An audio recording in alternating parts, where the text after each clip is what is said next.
అచంచలమైనటువంటి చెదిరిపోని భక్తి అన్నాను, చెదరని భక్తి అన్నాను. మీకు చిన్న ఎగ్జాంపుల్ చెప్తాను చూడండి. ఈ యూట్యూబ్ వచ్చిన తర్వాత అందరికీ ఈ వ్యూస్ పిచ్చి పట్టుకుంది. ఎందుకు అని అంటే వ్యూస్ వస్తేనే డబ్బులు వస్తాయి. 3 లక్షలు 4 లక్షలు 10 లక్షలు చేస్తే డబ్బులు వస్తాయి. మంచి మాటలు చెప్తే ఎవడు చూడడం లేదు. ఏం చేయాలి? ఇదిగో గురువుల గురించి చెడుగా మాట్లాడడం, తప్పుడు ప్రచారాలు చేయడం, అంతేనా? ఇక ఇంకా కొంచెం ముందుకెళ్ళి బ్లాక్మెయిలింగ్. చూసారా బాబు, బ్లాక్మెయిల్ చేయడం. మీకు చిన్న ఎగ్జాంపుల్ చెప్తాను, మీకు అర్థమవుతుంది. చూడండి, మన శిష్యులనే ఒక శిష్యురాలు, ఆ అమ్మాయి చాలా విశేషమైన సేవలు చేసేది. ఆ అమ్మాయికి వాళ్ళ భర్తకు ట్రాన్స్ఫర్ అయ్యింది. ఇంక ఈ అమ్మాయి వెళ్ళవలసిన అవసరం ఏర్పడింది. అందువలన అమ్మాయి రిజైన్ చేసి వెళ్ళిపోయింది. చూడండి, ఒక బ్లాక్మెయిలరు గమనించాడు. అంటే వాళ్ళ పనులన్నీ ఏంటంటే గమనిస్తూ ఉంటారు. ఎక్కడ దొరుకుతారు, ఏం మాట్లాడతారు, చిన్నది ఏమైనా మనస్పర్ధలు ఉంటే ఎట్లా మనం అని యూటిలైజ్ చేసుకోవాలి అని చూస్తుంటారు. ఏం చేశాడు? వాళ్ళ ఇంటికి వెళ్ళాడు. అమ్మ, మీ అమ్మాయి చాలా సేవలు చేసేది, ఎందుకు కనపడడం లేదు పీఠంలోన?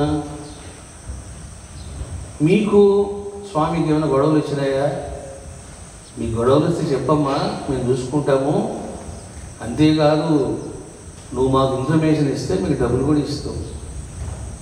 ఎందుకంటే వీడు ఇచ్చేది 10,000, బ్లాక్మెయిల్ చేసి తీసుకునేది 10 లక్షలు. సరిపోయింది కదా? మరి ఆ భక్తురాలు ఏం చేయాలి? ముందు 2 చెంపలు వాయి కొట్టాలి. ఎవడురా నువ్వు?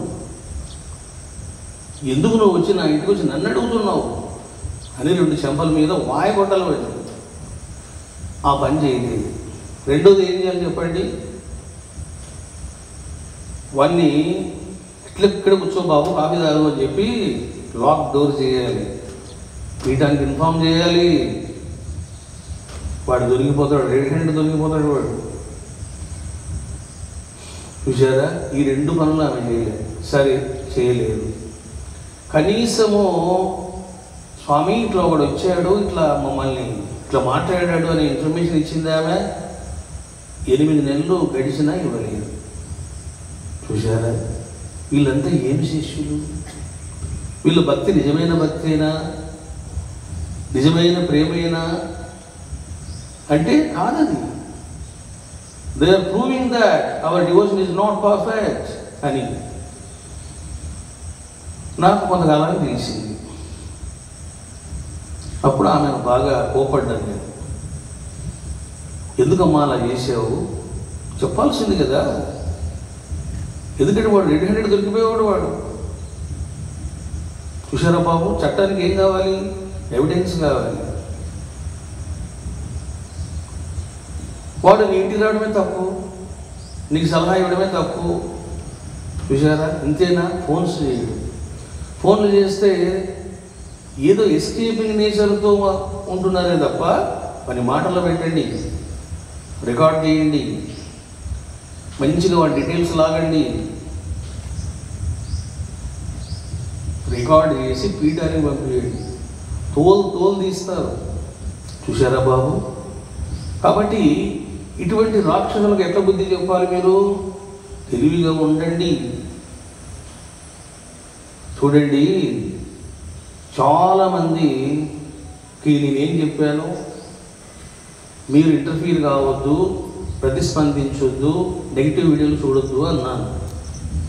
షేర్ కూడా చేయొద్దు అన్నాను. అందుకని చాలామంది చేస్తున్నారు. కానీ ఇప్పుడు చెప్తున్నాను మీకు, మీ గురువుకు చెడ్డ పేరు తెచ్చేటువంటి పనులు ఎవడైనా చేస్తే ఇప్పుడు చెప్తున్నాను. ఎందుకంటే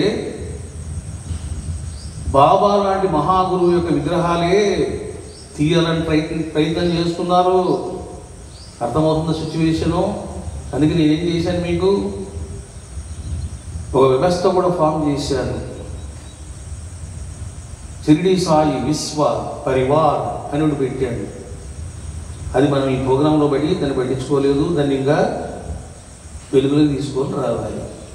కాబట్టి శివుడి గురించి, అమ్మ గురించి, బాబా గురించి, చివరికి నా గురించి కూడా, మన పీఠం గురించి కూడా ఎవరైనా మాట్లాడితే ఇప్పుడు చెప్తున్నాను, బుద్ధి చెప్పండి. రౌడిజం చేయొద్దు, కొట్లాటకు వెళ్ళొద్దు, బుద్ధి చెప్పండి, జ్ఞానంతో చెప్పండి, మంచి భాష ఉపయోగించండి, వల్గర్ భాష వాడొద్దు. ఎందుకు తెలిసినా వాడిని మాటలు రికార్డు చేస్తాడు. కాబట్టి ఎలా బుద్ధి చెప్పాలో అలా బుద్ధి చెప్పండి.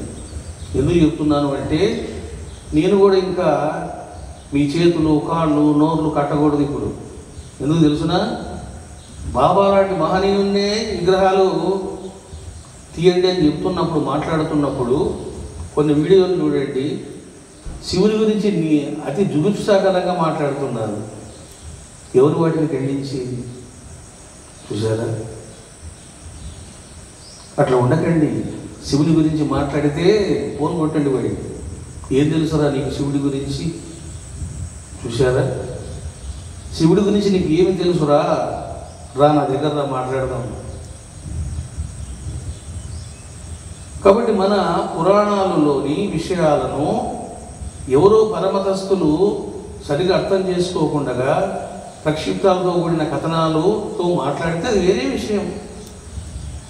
అరే, ఒకవైపు కృష్ణుని గురించి ప్రచారం చేస్తూ, మరొక వైపు రాముని గురించి ప్రచారం చేస్తూ శివుని గురించి నిందిస్తారా మీరు? అమ్మ గురించి నిందిస్తారా మీరు? చెప్తున్నాను ఇప్పుడు, మీరు బుద్ధి చెప్పండి, బుద్ధి చెప్పండి. నీ లెవెల్ ఏంటో చూసుకో, నీ లెవెల్ ప్రకారం బుద్ధి చెప్పు.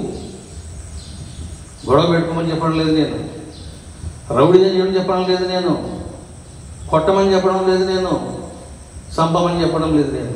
బుద్ధి చెప్పండి అని చెప్తున్నాను. బుద్ధి లేవలబడి. కాబట్టి ఇక నేను మీ చేతులు, కాళ్ళు, నోరు కట్టేసాను పడదాగా. అవన్నీ ఉపదేశాను ఈరోజు. ఉపదేశాను ఈరోజు. కానీ నువ్వు అక్కడ కూడా నీ సంస్కారాన్ని చూపించు, అక్కడ కూడా నీ యొక్క మాట తీరు చూపించు. వాడు వల్గర్ భాష మాట్లాడితే నువ్వు వల్గర్ భాష మాట్లాడు. ఏం మాట్లాడుతావు రికార్డ్ చేయి. ఎప్పుడే చెప్తున్నాను, what ever you want to speak, మాట్లాడు, రికార్డ్ చేయి. అదే నీకు ఎవిడెన్స్. నువ్వు ఇరుక్కోవద్దు, వాడు ఇరుక్కోవాలి అని మాటలతో. చూసారా బాబు, రాముడు లాంటి వాడే లక్ష్మణుడిని బాడీ గార్డ్ కింద పెట్టుకున్నాడు. శ్రీకృష్ణుడు లాంటి వాడే బలరాముని పెట్టుకున్నాడు. చూసారా, లోకం తీరేది. ఇప్పుడు రమణానందకు ఒక లక్ష్మణుడు కాదు, ఒక బలరాముడు కాదు, ప్రతి శిష్యుడు లక్ష్మణుడు కావాలి, ప్రతి శిష్యుడు బలరాముడు కావాలి. దాన్ని నిజమైన భక్తి అంటారు. పిరికి పందలాగా నాకు చెడ్డ పేరు వస్తుందేమో, మా అమ్మాయి జీవితం పాడవుతుందేమో, మా అబ్బాయి జీవితం పాడవుతుందేమో అనుకుంటే నువ్వేం శిష్యుడు అవుతావయ్యా? దొంగ శిష్యుడు అంటారు నేను. ఇలాంటి శిష్యుడు ఉన్నా ఒకటే, లేకపోయినా ఒకటి. అటువంటి మానసిక పరిస్థితిని గురువు తీసుకొని రామకండి. Show your real devotion. ఎందుకు తెలుసునా, ఆ టైం వచ్చింది ఇప్పుడు. నేను చూస్తూ ఉంటాను, చాలా బాధ కలుగుతుంది. ఏంటి అసలు శివుని గురించి తిట్టడం ఏమిటి? చూసారా, ఒక సన్యాసి కృష్ణుడి గురించి చెబుతూ శివుని గురించి మాట్లాడతాడు. ఏం తెలుసయ్యా నీకు శివుని గురించి? నువ్వు చెప్పేటువంటి కృష్ణుడు ఎవరిని ఆరాధించాడు అది తెలుసుకో ముందు. తన కొడుకు ఎవరు పేరు పెట్టుకున్నాడు? సాముడు అని పేరు పెట్టుకున్నాడు. నీకు కథ తెలియదు, తత్వం తెలియదు, జ్ఞానం లేదు. ఏమిటయ్యా మీరు మాట్లాడేది? ఎందుకు శివనింద చేస్తున్నారు? హిందూ మత ఉద్ధరణ అంటారా దీన్ని? హిందూ ధర్మ రక్షణ అంటారు, అది నాశనం చేయడం అని అంటారు. కాబట్టి బాబు, శివ, శక్తి, సాయి, భైరవ, షిరిడి సాయి, రమణానంద,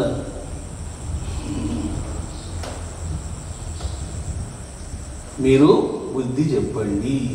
డోంట్ టాలరేట్. ఎవడైనా మిస్బిహేవ్ చేసినా, ఎవడైనా భక్తుల యొక్క భక్తిని చెదరగొట్టాలని చూసినా బుద్ధి చెప్పండి. మీ స్థాయిలో మీరు చెప్పండి. శక్తికి మించిన పని చేయొద్దు. ఏది చేసినా సభ్యత, సంస్కారం, తెలివితో చేయండి. కాబట్టి రంగం మీరు తెలుసుకున్నారు బాబు. చక్కగా ఉపాసన చేయండి. మీకు ఎందుకు నేను ఈ దీక్ష కూడా ఇటువంటి ఉపాసన పెట్టాను అంటే, చూడండి, మన భక్తుల్లోనే చాలామంది భక్తులు బాధపడుతున్నారు ఈ దుష్ట పీడలతో, దుష్ట ప్రయోగాలతో. ఏం చేస్తున్నారు? ఎక్కడెక్కడో తిప్పలు పడుతున్నారు, లక్షలు పోగొట్టుకుంటున్నారు, పరిష్కారం కావడం లేదు. ఇప్పుడు చెప్తున్నా మీకు నేను, ఎవరెవరికి శత్రువులు ఉన్నారో, ఎవరెవరికి దుష్ట పీడలు ఉన్నాయో, ఎవరెవరు దయ్యాలు పట్టినాయో, భూతాలు పట్టినాయో, దుస్వప్నాలు వస్తున్నాయో, వారందరూ 40 days చేయండి. మీకు అపారమైన పుణ్యం వస్తుంది, ఐశ్వర్యం వస్తుంది. అది చూసుకోండి. ముందు డబ్బులు వస్తాయి మీకు. 40 రోజులు అలా చేస్తూ ఉంటే డబ్బులు వస్తాయి. శ్రీమూర్తులు వాళ్ళకు 3 days ప్రాబ్లం అయినప్పుడు భర్తను రిక్వెస్ట్ చేయండి, లేదా కొడుకును రిక్వెస్ట్ చేయండి. కుటుంబ సభ్యులకే చెప్పండి, మళ్ళీ పక్కింటి వాళ్ళని పిలుచుకొచ్చి కూర్చోబెట్టమాకండి. ఇంకా వాళ్ళు వినేస్తులు లేరా, ఊరుకోండి. వాదోపవాదాలొద్దు, గొడవలొద్దు, జపం చేసుకో చాలండి. ఈ రకంగా మీరు అర్థం చేసుకున్నారు బాబు. నిజమైనటువంటి దృఢ భక్తిని కలిగి ఉండండి. నీ యొక్క డివోషన్ ఆదర్శంగా ఉండాలా. గురువు మెచ్చుకోవాలి. వీడు రా శిష్యుడు అంటే, వీడు రా నిజమైనటువంటి శిష్యుడు అని గురువు చెప్పాలి లోకానికి. అట్లా ఉండండి. భయపడి ఏం సాధిస్తారు మీరు? చూసారా, పిరికి పందలాగా ఉంటే పనికి రాదు. నిజమైన గురు భక్తిని కలిగి ఉంటారు. కాబట్టి మంచిగా ఉపాసన చేయండి బాబు. నేను మళ్ళీ December 29th వస్తాను. అక్కడ చేయవలసినటువంటి లోక కళ్యాణకర కర్మలు ఉన్నాయి. అక్కడ వాళ్ళను ఒక మంచి మార్గంలో పెట్టాలి. చూసారా, యుద్ధాలతో సతమతం అవుతూ ఉన్నారు. ఆ విధంగా అక్కడ నేను వెళ్ళడము, ప్రోగ్రాం చేయడము, కొన్ని ప్రతిష్టా కార్యక్రమాలు చేయడం కూడా వాళ్ళకు శుభంకరము, మంగళకరము. కాబట్టి అవన్నీ జరుగుతాయి. చక్కగా చేసుకోండి. బుధవారం సాయంత్రం 6:12 మీకు శుభారంభం. December 29th 6:40 కల్లా అయిపోయింది కదా. ఇంకా నెక్స్ట్ డే మీరు చక్కగా 41 రోజున నివేదన చేస్తారు, అభిషేకాలు చేస్తారు, అలా చేస్తూ ఉంటారు. మరి మధ్య మధ్యలో అభిషేకాలు చేసుకోవచ్చా స్వామి అంటే చేసుకోండి, అభిషేకాలు చేయొచ్చు. కానీ ఆ ఉపాసన జరగాలి. ఏంటది? ధ్యానం, కుంకుమార్చన, పుష్పార్చన, అక్షతార్చన, ఏదో ఒకటి. అందరూ కూడా మీరు చక్రేశ్వరి సహస్రనామ స్తోత్రాన్ని మీరు పెట్టుకోవాలి. మళ్ళీ ఆ బుక్ ఈ బుక్ వద్దు, అందరు ఇదే బుక్ ఫాలో కావాలి. ఈ రకంగా మీరు అర్థం చేసుకున్నారు బాబు. చాలామంది శ్రీచక్రాలు తీసుకెళ్ళారు, సంతోషంగా ఉపాసనలో ఉన్నారు. చాలామంది 9,000 కట్టుకున్న వాళ్ళు కూడా వచ్చేసినాయి శ్రీచక్రాలు. 5,000 3,000 కట్టుకున్న వాళ్ళు కూడా వచ్చేసినాయి కొంతమందికి. కాబట్టి ఈ రకంగా మీరు అర్థం చేసుకున్నారు బాబు. ఎవరైనా కొత్త వాళ్ళు పీఠానికి వచ్చి శ్రీచక్రం కావాలంటే కూడా ఇమ్మని చెప్పాను. ఎందుకంటే వాళ్ళు కూడా మేకింగ్ చేస్తున్నారు. ఎట్ట వాళ్ళు తయారు చేస్తుంటే అట్లా మనం పంపిస్తూ ఉంటారు. ఇక January 1st రోజున శ్రీచక్రాలు ఇస్తాము అన్నాను. కానీ చాలామంది అప్పుడే తీసుకుంటూ ఉన్నారు. Okay, no problem. మళ్ళీ కొంతమంది జాయిన్ అవుతున్నారు కాబట్టి ఎంతమంది వస్తారో అంతమంది చేద్దాం. ఈ రకంగా మీరు అర్థం చేసుకున్నారు బాబు. చక్కగా మీరు ఉపాసన చేసుకోండి. మరి సాయంత్రం పూట చెప్పాను కానీ మరి ఉదయం పూట ఏంటి స్వామి నా పరిస్థితి అని అంటే, అక్కడ నేను వెలుగులో ఉంటే మీరు చీకట్లో ఉంటారు, నేను చీకట్లో ఉంటే మీరు పగుల్లో ఉంటారు. కాబట్టి ప్రతిరోజు 8:30 మీకు 8 o'clockకు అక్కడ నేను ధ్యానం చేస్తూ ఉంటాను రకరకాలుగా. 8 to 8:30 ఇగో మీరు ధ్యానం కూడా చూడండి. నన్ను చూస్తూ ధ్యానం చేసుకోండి. మీరు ఇంతకుముందు ఎలా చూస్తున్నారో అలాగే చూడండి. ఇక 8:30కు మీకు ప్రోగ్రామింగ్ వస్తుంది. ఏమి చెప్పాలా అన్నది ఇంకా డిసైడ్ అవ్వలేదు. మీకు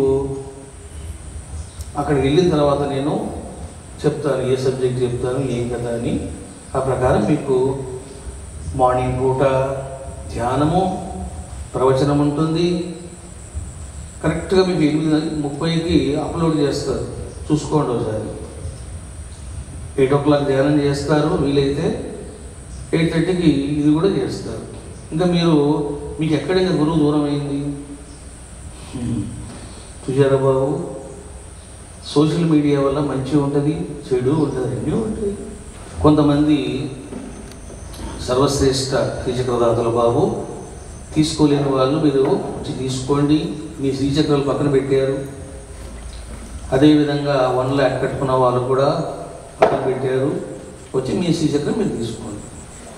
తర్వాత ఇంక అందరూ మీరు దీంట్లో ఉంటున్నారు.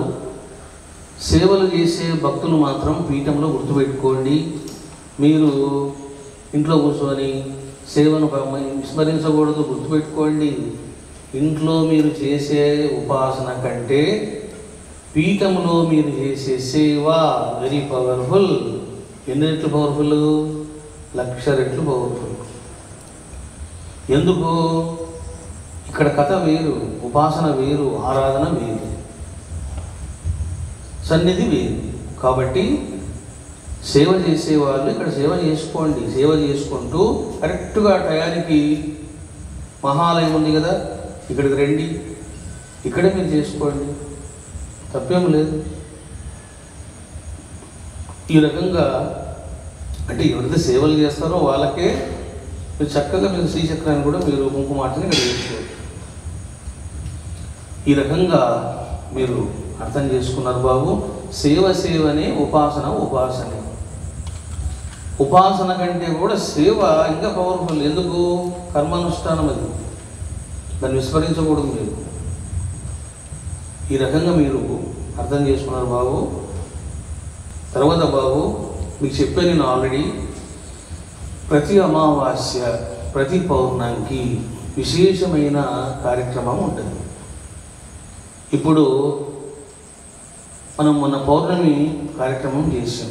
అమావాస్య వస్తుంది మీకు డిసెంబర్ 1వ తారీఖు మీకు వస్తుంది అమావాస్య. మధ్యలో మళ్ళీ పౌర్ణమి వస్తుంది. ఆ తర్వాత మీకు మన కార్యక్రమం ఉంటుంది. కాబట్టి ప్రతి అమావాస్య ప్రతి పౌర్ణమి మీరు ఇంట్లోన ఉపాసన చేయండి. అంటే ఆ రోజు ఏం చేయాలి? అభిషేకం చేయాలి, చక్కగా కుంకుమార్చన చేయాలి, నివేదన చేయాలి. ఒకవేళ మీకు వీలవుతుందా పీఠానికి వచ్చి మీరు చక్కగా ఉపాసన చేసుకోండి. దానికి ఏదో నామినల్గా ఫీజు ఉంటుంది అంతే. ఈ రకంగా మీరు అర్థం చేసుకున్నారు బాబు. మళ్ళీ మనము అమెరికాలో కలుసుకుంటాం.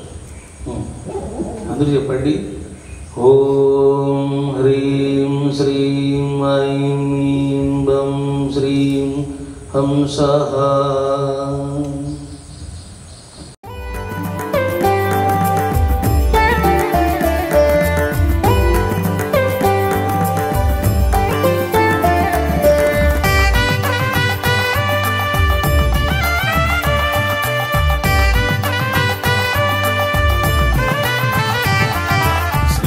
चक्रा त्रिपुरा देवी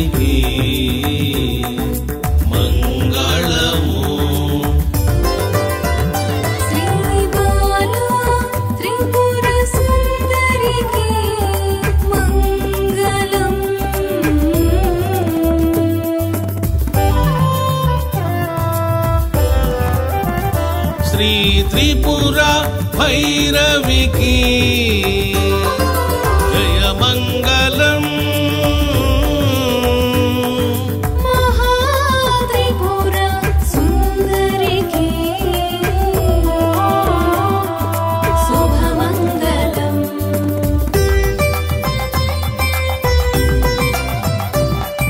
శివశక్తులకు పార్వతీ పరమేశ్వరులకు నిత్యమంగళం నిత్యమంగళం. కామేశ్వరి కామేశ్వరులకు ప్రేమమంగళం.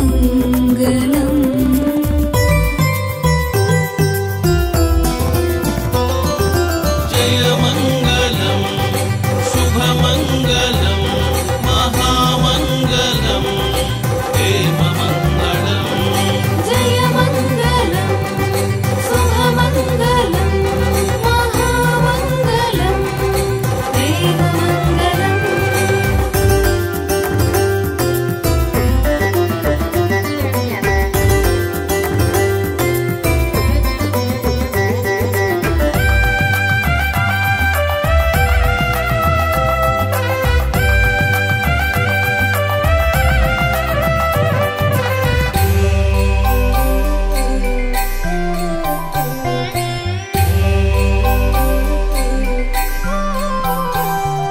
తిథి నిత్య దేవతలకు ప్రకట యోగినీలకు దివ్యౌఘా సిద్ధౌఘా మానవౌఘా గురువులకు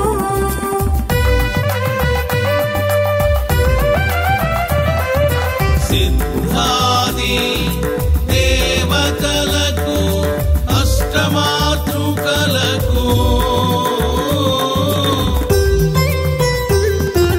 ముద్రాది శక్తులకు ఆమ్నాయ దేవతలకు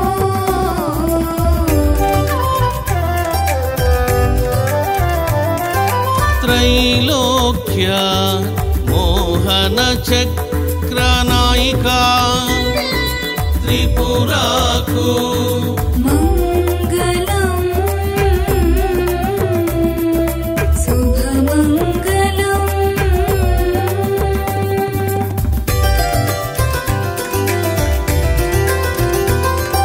షోడశ గుప్తయోగిని దేవతలకు